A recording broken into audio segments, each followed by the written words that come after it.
안녕하세요. 반갑습니다. 여러분의 역사 완성자 유성환입니다. 27번째 시간입니다. 오늘은 우리나라 아마 현대사의 부분을 전부 다 한번 살펴봐야 될 것 같거든요. 한번 기쁜 마음으로 저와 같이 한번 달려보도록 하겠습니다. 기쁜 마음으로 달려보자 라고 제가 말씀을 드렸지만 사실 우리나라 이 현대사 과정을 얘기하면 기쁘기만은 할 수는 없는 그런 이제 과정이 있는 것이 사실이죠. 1960년에 우리 민족의 그 뛰어났었던 바로 그 일, 4.19 혁명으로 인해서 잘못된 독재자를 이제 물리칠 수 있었습니다. 자, 그리고 나서 헌법이 바뀌면서 3차 개헌, 4차 개헌이 있게 되면서 1961년도까지 우리는 들어섰던 요 정부를 가리켜서 우리는 무슨 정부라고 합니까? 장면 내각이라고도 하고요. 장면 내각이라고도 하고요. 2차 그 2공화국이라고도 하게 되는데요. 61년 5.16 군사정변에 의해서요. 이 장면 내각은 무너지게 되었습니다. 그러고 나서 63년까지 미 군정기를 박정희 군정기를 겪다가요. 63년부터 72년까지 우리는 요 공화국을 가리켜서 제3공화국이라고도 하고요. 그다음에 박정희 정부 시기다라고도 하는데요. 여기에 있었던 주요 내용 중에 가장 대표적인 건 한일 간의 국교를 정상화합니다. 한일 국교를 정상화하고요. 그 다음에 또 하나 베트남 파병이 있었습니다. 베트남 파병 64년부터 비전투병, 65년부터 전투병을 파병하는 그런 베트남 파병도 여기 들어갔었고요. 69년도에 삼선개헌도 있었죠. 그래서 이제 삼선개헌에서 71년도에 당시 40대 기손을 내세우던 김대중과 박정희가 붙었지만 결국에는 그때 박정희가 다시 이기게 되면서 72년도 7.4 남북 공동성명을 계기로 그 바로 3달 뒤에 뭐가 나오게 됐습니까? 10월 유신이 선포되게 되었습니다.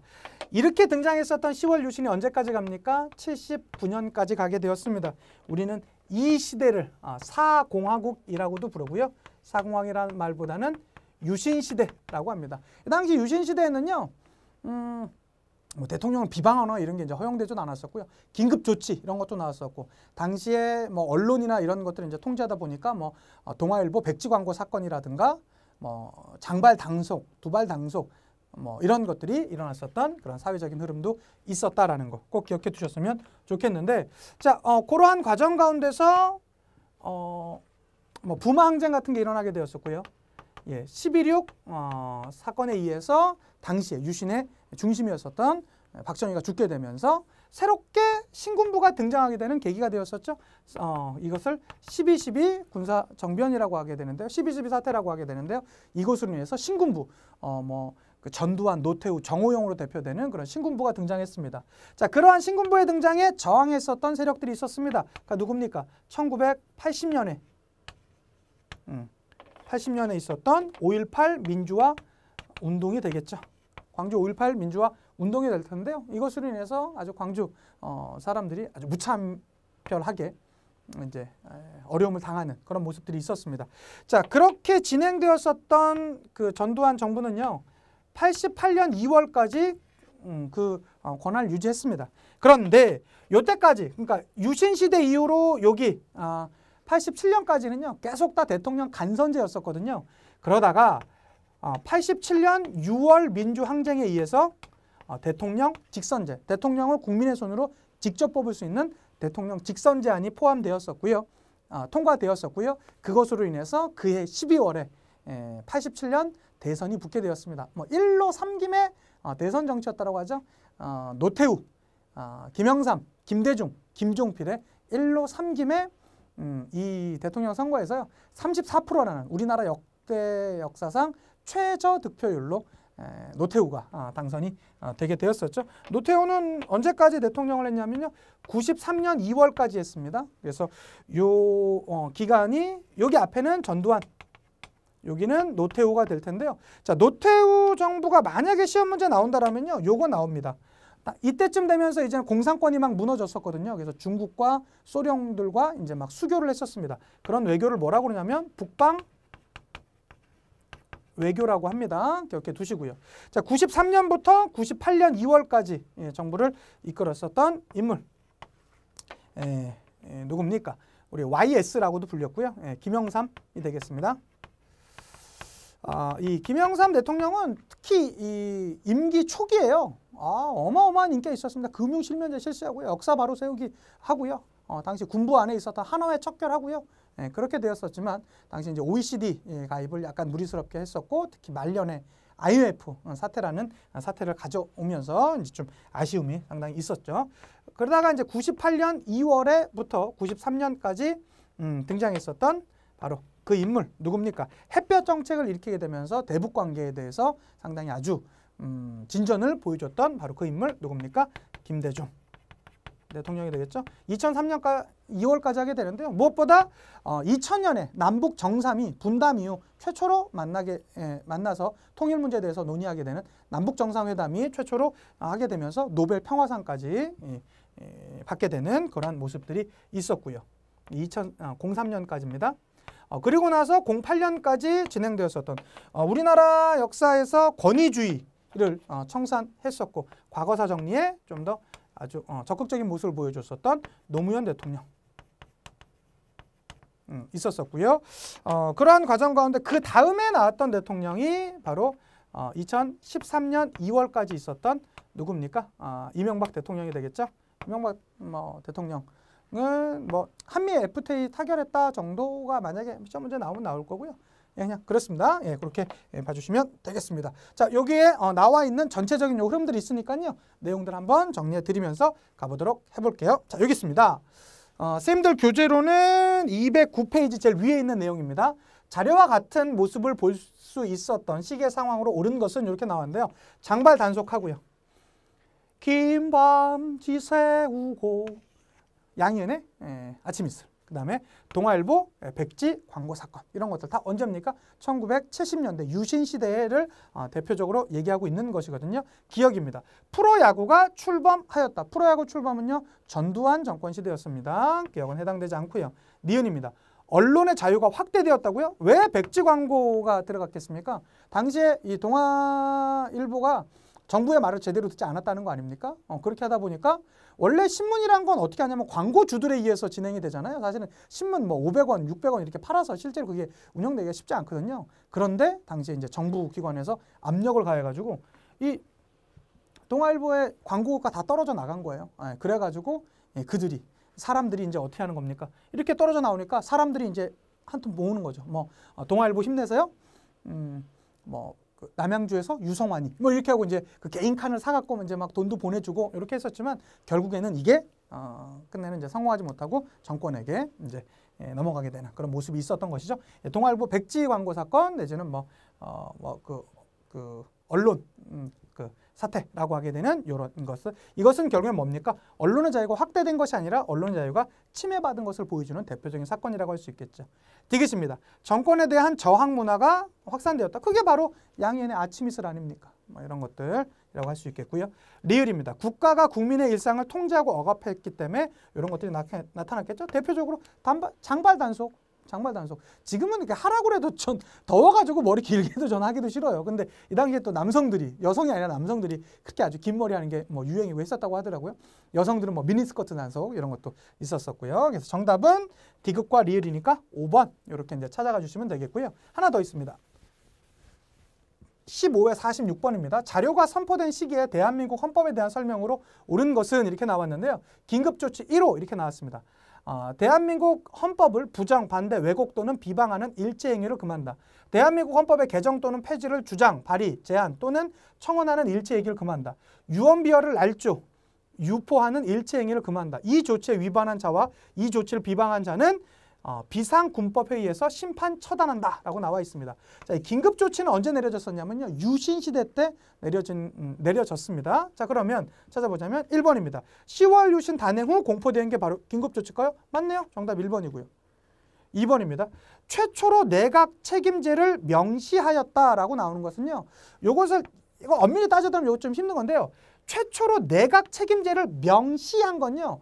52년도 1차 개헌에서 약간 그 내각제적인 것이 살짝은 좀 나타났었습니다. 그러다가 이게 확실하게 확정된 게 언제냐면 제 3차 개헌 허정의 과도 내각 과정관도 있어서 그렇게 해서 등장했었던 게 뭐죠? 그 장면 내각에 나타났었던 게 이겁니다. 그래서 살짝 등장했다가 이건 60년에 확정됐던 게 바로 이 내용이라는 거 봐주시면 되겠고요. 3번은요. 대통령 선출을 직선제로 규정하였었다. 이때는요. 유신 시대는 대표적인 간선제였었습니다. 4번은요. 대통령의 임기는 7년 단임제로 하였다라고 하는 건 요거는 유일하게 우리나라 역사에서 유일하게 당시 전두환만 이런 모습을 가져갔었죠. 5번입니다. 민의원, 참의원, 양원제를 규정했었던 것은 당시에 그 이제 우리 내각제를 확인했었던 바로 이제 그 내용이라고 할 수 있고요. 그다음에 1차 개헌에서도 살짝 어느 정도 그 느낌이 났었습니다. 그래서 정답은 1번 찾아가는 데는 어려움이 없습니다. 그 다음 거 보시면요. 20회 48번 문제입니다. 다음 자료와 관련된 정부의 정책으로 옳지 않은 것은 이렇게 나와 있습니다. 제5공화국의 헌법공포. 제5공화국은 전두환 정부를 얘기하는 것이겠죠. 여의도에서 열린 국풍 81이 81년도에 열렸다고 해서 81입니다. 자, 그러면요. 당시 전두환 정부는요. 교복 자유화 시행됐습니다. 이거 예전에 몇 년 전에 나왔던 영화 중에 써니라는 영화 있죠. 저는 뭐 써니 세대는 아닌데요. 거기 보시면 그 여학생들이 교복 안 입고 이렇게 나오잖아요. 딱 그 시대입니다. 80년대 그 중고등학교를 다녔던. 그 다음에 언론사 통폐합 추진되었던 거 맞고요. 야간 통행 금지가 해제되었습니다. 왜? 그래서 약간의 이쪽은 좀 잡지만 이쪽은 좀 이제 풀어주는 유화적인 정책이 있었죠. 그렇지만 이 시대에 뭐도 있었습니까? 뭐 삼천교육대라든가 이런 것들도 있어서 약간 긴장과 완화를 같이 하게 됐었죠. 4번입니다. 해외여행 자유화가 이루어졌던 것도 역시 이 시대가 맞고요. 그런데 금융실명제가 전면 실시된 건 누구 때입니까? YS, 김영삼 정부 시절에 등장했었던 내용이겠죠. 예, 정답은 5번 이렇게 이제 찾아가 주시면 되겠고요. 하나 더 보면요. 그 이제 밑에 나와 있는 내용이겠죠. 18회 44번 문제입니다. 다음 선언이 발표된 배경이 되는 사건으로 옳은 것은 이렇게 나왔는데요. 여야 합의하에 조속히 대통령 직선제 개헌을 하고 새 헌법에 의한 대통령 선거를 통해 88년 2월 평화적 정부 이양을 실현토록 해야 하겠습니다. 라고 나오는 거. 이게 뭐겠습니까? 이게 그 유명한 629 선언이에요. 629 선언이란 게 뭐냐면 이런 겁니다. 1987년 초 박종철 고무치사 사건이 나오게 되었습니다. 그 유명한 따곡 사건이죠. 그 건강했었던 그 20대 초반의 박종철이요. 잡혀 들어갔는데요. 며칠 뒤에 죽은 시신으로 나오게 됐던 것이죠. 그래갖고 경찰이 발표하기는요. 우린 잘못한 거 없어요. 박종철한테요. 야, 너 네 친구 어디 있어? 라고 딱 한 대 쳤더니 갑자기 앉아있던 그 박종철이 억 하고 죽었습니다. 라고 이렇게 당시에 경찰 치안본부장이 이렇게 얘기를 하죠. 그래서 그 모습을 보면서 막 이거 너무 문제가 있다고 하는데 그때 천주교 정예교제 구현 사재단이 나와가지고 그곳은 박종철의 이 시신했던 부검했던 그 의사가 이제 양심 고백을 한 것이죠. 이 폐에 물이 차 있다라는 걸 하면서 물고문에 의해서 죽은 걸로 추정된다라는 게 그렇죠. 천주교 정예교단 사재단에서 알려지게 되면서 전국적인 시위 열풍이 일게 되었습니다. 그런데요, 당시 정부는요 4.13 호원 조치라는 걸 내리죠. 87년 4월 13일에 지금에 있는 헌법을 지켜나가겠다. 그거를 이제 호헌 조치라고 하게 되는데요. 그 호헌 조치라는 건 뭐예요? 지금에 있는 헌법은 뭐죠? 대통령 간선제를 유지하겠다라는 것이거든요. 그래가지고 전국적인 아주 항쟁이 일어나게 되었습니다. 그게 87년 6월 항쟁이 되는 것이겠죠. 그 6월 항쟁 가운데 또 누구도 역시 사상을 당하게 되었습니까? 당시에 연세대학교에 다니고 있었던 이한열 학생이 체류탄을 맞고 이제 사고를 또 당하는 그러한 모습도 있었죠. 결과적으로는 당시에 이 운동이 너무 전국적으로 일어나다 보니까 이제 6.29 선언이 내려지게 된. 6.29 선언은 뭡니까? 이제 헌법 바꾸겠다. 뭘로 바꾸겠다? 대통령 직선제로 개헌을 하겠다. 국민들이 직접 대통령을 뽑는 것을 기원하겠다라는 것이었었고요. 이것은 6.29 선언은 87년 6월 민주항쟁의 가장 마지막 마침표라고 할 수 있겠죠. 자, 보도록 하겠습니다. 기억입니다. 부마항쟁. 부마항쟁은 언제 있었냐면 79년도에 있었던 부산 마산 지역에서의 항쟁이 되겠습니다. 니은은요. 4.13 호원 조치가 결국에는 이 6.29 선언의 하나의 조치였었다고 할 수 있을 것이고요. 그 5.16 군사정변은요 61년도에 있었던 사건이죠. 그 다음에 6월 민주항쟁이 바로 이런 배경이라고 할 수 있겠습니다. 정답은 니은과 리을. 정답 5번, 4번 이렇게 이제 가주시면 되겠고요. 하나 더 가보시면요 이렇게 되는 것이겠죠. 자, 22회 47번입니다. 다음 자료에 나타난 민주화 운동에 대한 설명으로 옳은 것을 찾으랍니다. 민주시민회보 제9호 1980년 5월 26일이라고 나와 있습니다. 80년 5월 이렇게 나오면 광주 5.18 민주화 운동이면 알 수 있습니다. 여기 뭐 광주 시민일동 이렇게 나와 있는 걸로 봐서요. 자, 보도록 하겠습니다. 1번입니다. 삼선 개헌을 반대하다. 삼선 개헌은요 1969년에 있었던 것이거든요. 그러니까 시기적으로 좀 차이가 있고요. 자, 2번입니다. 3.5가 아니고요. 3.15 부정선거겠죠. 3.15 부정선거를 규탄하다. 이거 3.15 부정선거 언제 있었습니까? 1960년에 있었던 것이겠죠. 자, 3번입니다. 한일협정 체결에 반발하다라고 나오는데 한일협정 언제 체결됐죠? 1965년입니다. 4번입니다. 신군부 세력의 퇴진을 요구했던 게 바로 이 내용 아니겠습니까? 예, 정답은 4번 되겠고요. 5번입니다. 박종철 고문치사 사건을 계기로 일어나게 되었었다. 이건 뭐죠? 87년 6월 민주항쟁에 해당된다라고 할 수 있겠습니다. 예, 정답은 4번 되겠고요. 자, 13회 39번 문제입니다. 13회 39번 아마 쌤들 교재로는 213페이지에 나와 있는 것입니다. 한번 가보도록 하겠습니다. 역대 대통령 재임 기간 중 있었던 사실을 옳게 고른 것은 이렇게 나왔는데요. 자, 박정희 대통령 때 새마을운동 추진되었던 거 맞겠죠? 그다음에 니은입니다. 전두환 대통령 때 OECD 가입은 김영삼 대통령 때입니다. 자, 디귿은요. 노태우 대통령 때 서울올림픽 개최 맞죠? 왜냐하면 이 서울올림픽 개최 사실은 실질적으로 다 한 거는 거의 전두환 당시 전 대통령이 했었거든요. 근데 서울올림픽은 88년 여름에 있었습니다. 그런데 노태우가 88년 2월에 취임했기 때문에 올림픽 개최는 노태우 정부 때 그런 업적이라고 할 수 있습니다. 리을입니다. 김영삼 정부 때 한미 FTA 협상 타결. 한미 FTA 협상 타결은요. 당시 이명박 대통령 때 했었던 내용이겠죠. 정답은 기억과 디귿. 정답은 2번. 이렇게 이제 가주시면 되겠고요. 자, 하나 더 보시면요. 이 내용입니다. 14회 19번입니다. 가 시기에 있었던 사실로 옳은 것을 찾으랍니다. 전두환 정부 있고요. 가 있고 김영삼 정부, 김대중 정부, 노무현 정부 있습니다. 그럼 가 정부는 누구겠습니까? 노태우 정부라고 하겠죠. 노태우 정부. 노태우 정부입니다. 자, 한번 보도록 하겠습니다. 1번입니다. 금융실명제가 실시되었던 건 어디겠습니까? 김영삼 정부 때입니다.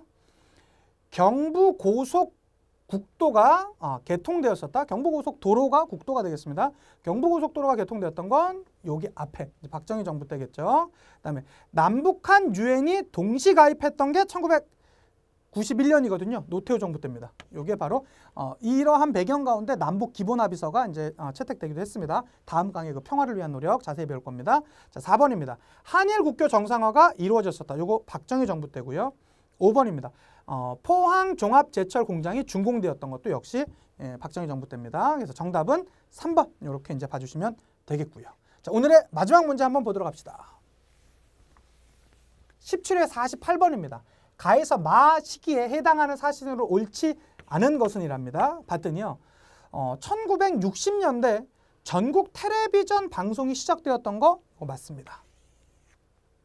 1970년대요. 장발 단속이 있었던 거 맞습니다.